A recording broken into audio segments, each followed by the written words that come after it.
Let's talk about flipping tools for money.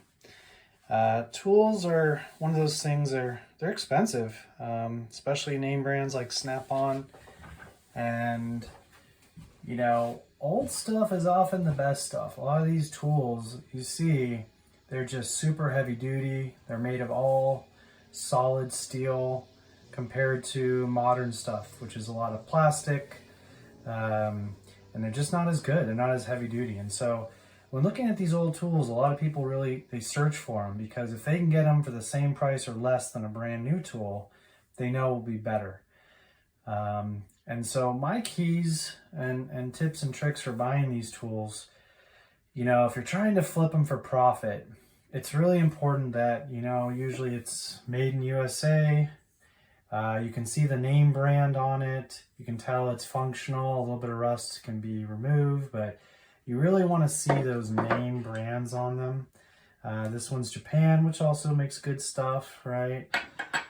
Germany sometimes, but you really want to make sure that you can see, like this one here, good tool, but no one's going to be searching for this on eBay or Etsy if you don't have a name on it, right?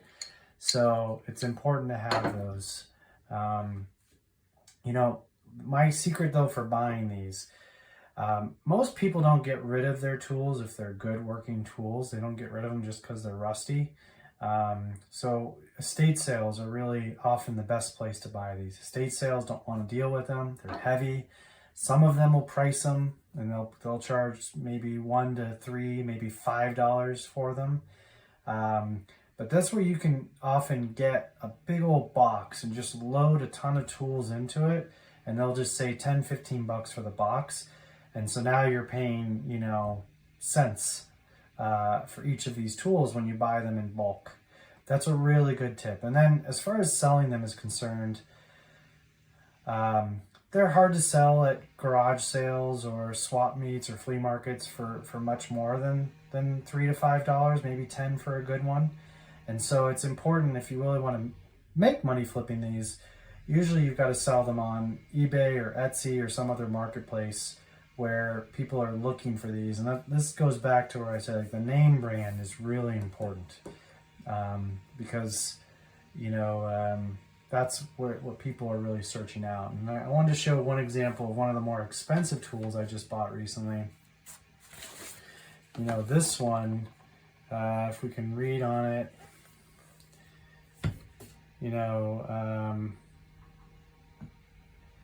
it says Collins and Company, Hartford, Connecticut, Legitimus. So this was a pretty heavy duty 3-pound head axe. And I could tell with the cool little crown symbol on it, this was a nice one. And the lady wanted like 15 for it, which was a lot, but I had a feeling that was a pretty nice one. And so I looked, and in this condition, these go for about $75, $80 online.